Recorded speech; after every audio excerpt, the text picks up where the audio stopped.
class 8, as we have finished our chapter number 2, now I am going to start chapter 3, and the name of the chapter is Force and Pressure. So children, first of all, we'll revise about force. What do you mean by force?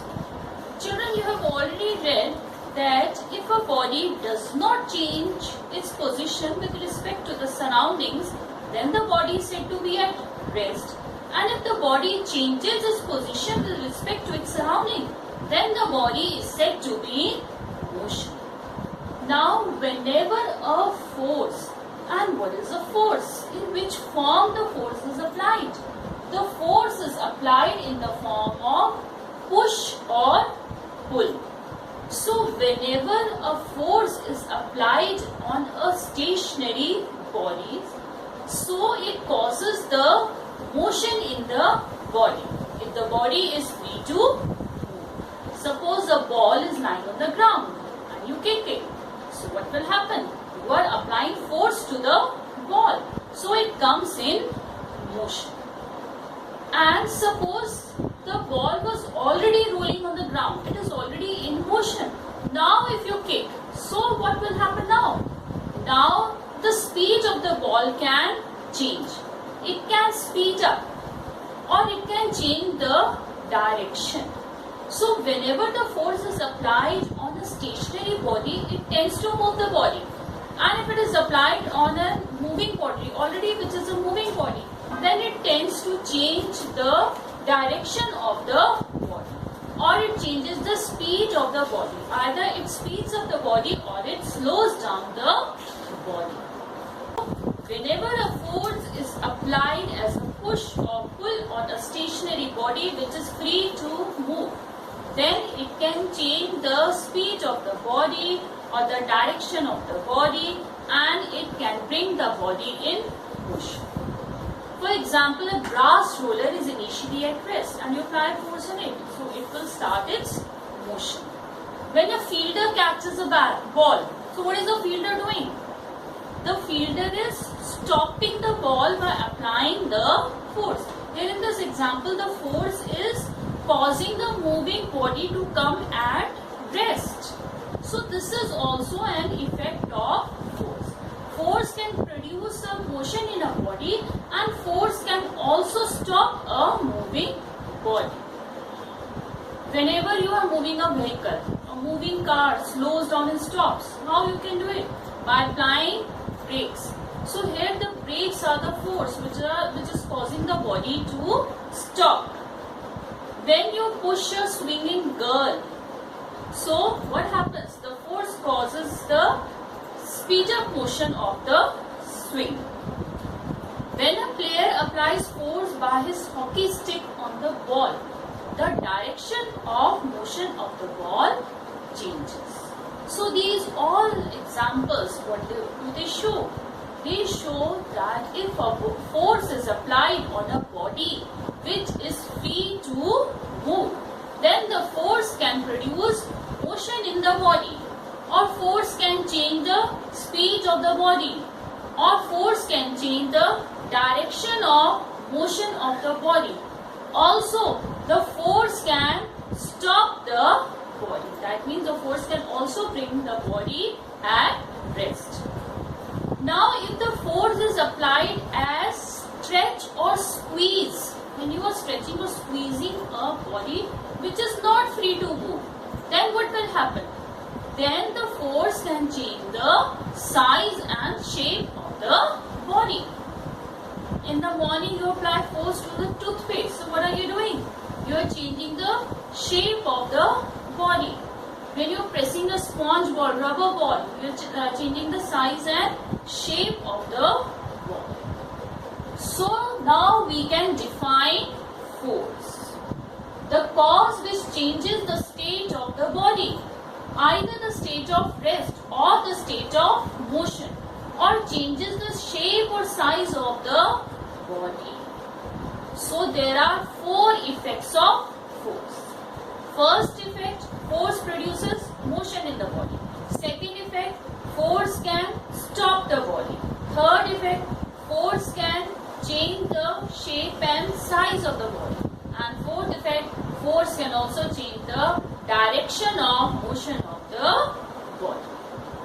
Now one important thing to note, that the force does not change the mass of the body.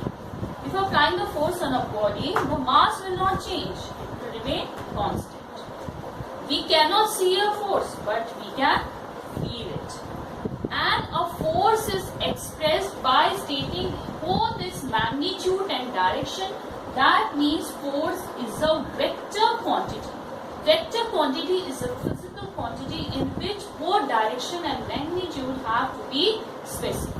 So when we are telling the force applied on a body, we have to mention its magnitude as well as the direction, in which direction it is acting on the body. So it is represented by an arrow on its head. This arrow gives the magnitude and the arrowhead gives the direction of the force.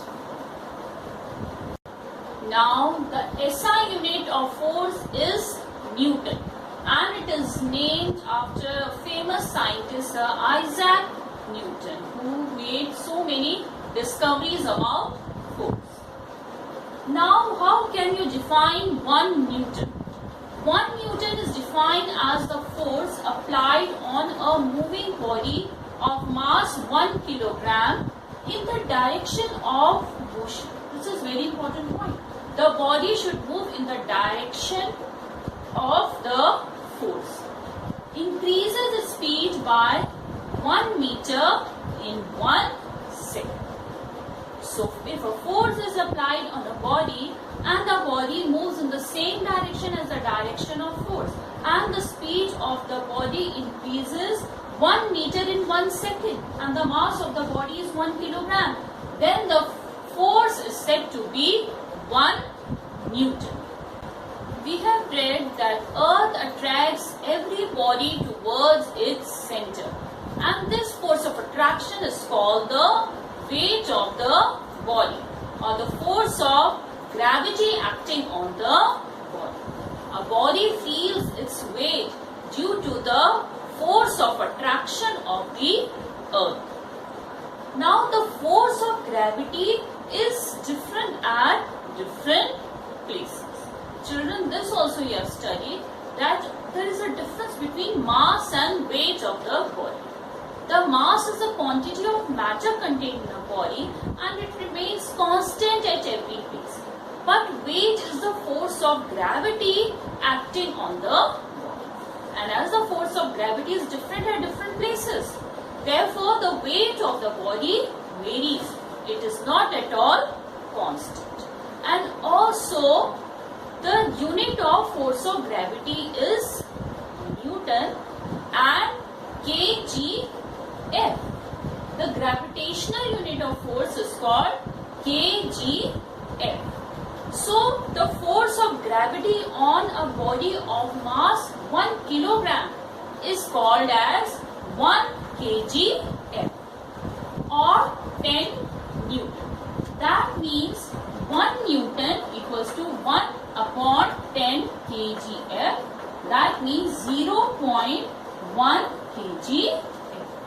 So 1 Newton is the force of gravity at a place on 0.1 kilogram mass. 0.1 kilogram means 100 gram mass. So 1 Newton. So in other words, what can we say? 1 Newton is the force which we have to apply if we hold a mass of 100 gram on our palm. Suppose we are holding a mass of 100 gram on a palm. So the force which our palm will apply, that is equal to 1 Newton. Now we have discussed the definition of force and SI unit of force. Now we will talk about turning effect of a force. When does a force produce turning effect? Now this we have already studied. When a force is applied on a body which is free to move, the body comes in motion. Suppose this is a ball lying on the ground and it is free to move. A force is applied in the form of push to this ball. So what will happen? The ball will start rolling. The ball will come in motion.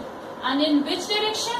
Same direction as the force is applied. So the force is applied in the direction and the ball also starts in motion in this same direction. So this is the simple effect of force which acts on a body when it is free to move.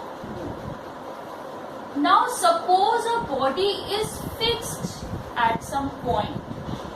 Suppose I fix something on the board through a fixed point O, and this fixed point is called pivot. The fixed point of the body through which it can rotate, about which it can rotate. It is only fixed at one point. So that fixed point is called the pivot. Now suppose I apply force at the point A. So what will happen? The body is now fixed. It cannot move forward. So what will happen now?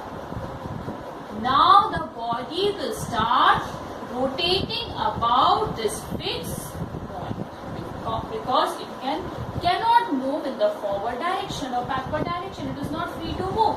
So it will start rotating. It start turns. And this is called the turning effect of the force. And it will start rotating about this fixed point O, which is called the pivot. And one more thing, this vertical line that is passing through this pivot, through this fixed point, that is called the axis of rotation.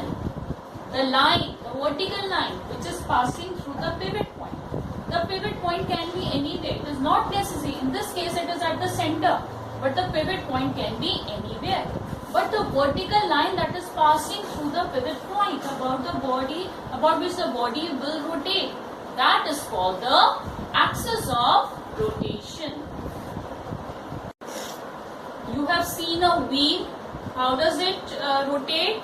About the central point, about the pivot. It starts rotating whenever a force is applied on it. Similarly, when you are opening or closing the door, you apply force at the handle and the door begins to rotate about the hinges. Now here the hinges are the fixed point, the pivot are the hinges. So the door starts rotating about that fixed point. It is not necessary that one complete rotation should be there. Half. The body can rotate, make half rotation also. So a force has a turning effect on a body which is not free to move in a straight line, but it is pivoted at a point about which it can turn. Now there are two factors affecting the turning of a body. First factor is the magnitude of the force applied, and the second factor is the perpendicular distance of the force applied from the pivot.